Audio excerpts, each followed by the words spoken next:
घने जंगल के बीच एक विशाल वटवृक्ष था। उस पर दो बुद्धिमान उल्लू रहते थे। एक दिन भोजन की तलाश में दोनों उड़कर अलग अलग दिशाओं में निकल पड़े। पहला उल्लू ताक में था कुछ बड़ा शिकार पकड़ने की। लंबी खोजबीन के बाद वह एक सांप को अपने नुकीले पंजों में जकड़ कर ले आया। दूसरे उल्लू ने भी कम मेहनत नहीं की थी। वह एक मोटा चूहा पकड़ लाया था। दोनों बड़े गर्व से अपनी अपनी पकड़ को दिखाते हुए वट वृक्ष पर लौटे। जब दोनों अपने अपने शिकार के साथ आमने सामने बैठे तो एक रोचक दृश्य उत्पन्न हुआ।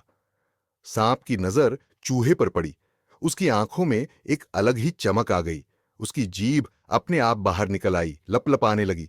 चूहे की ओर देखकर सांप के भीतर का शिकारी जाग उठा। उसके भीतर लालच, भूख और स्वार्थ का तूफान उमड़ पड़ा। उधर चूहा भी सांप की आंखों में अपनी मृत्यु देख रहा था। वह भयभीत हो गया। उसका शरीर कांपने लगा। उसकी सांसें तेज हो गईं और वह बचने के लिए इधर उधर छटपटाने लगा। भय ने उसे जकड़ लिया। ये दृश्य दोनों उल्लुओं ने बड़े ध्यान से देखा। पहले उल्लू ने सोचा, देखो, ये सांप तो पहले से ही मेरा शिकार है, लेकिन फिर भी इसकी जीभ लालच में लपलपा रही है। दूसरे उल्लू ने सोचा, और यह बेचारा चूहा जो अभी मेरा शिकार है, डर के मारे आधा मरा जा रहा है।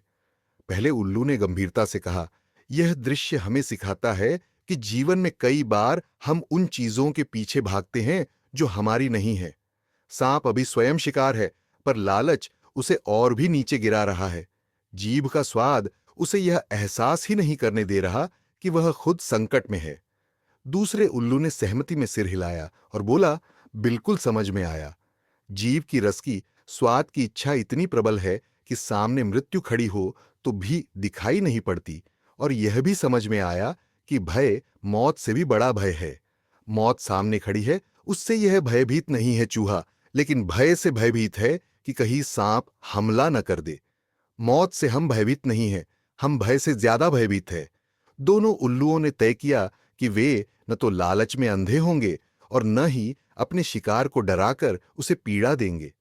वे समझ गए थे कि लालच हमें अपने ही संकट में फंसा देता है और भय हमें अपनी ताकत भूलने पर मजबूर कर देता है। उस दिन के बाद दोनों उल्लुओं ने हमेशा अपनी प्रवृत्तियों को संयमित रखा।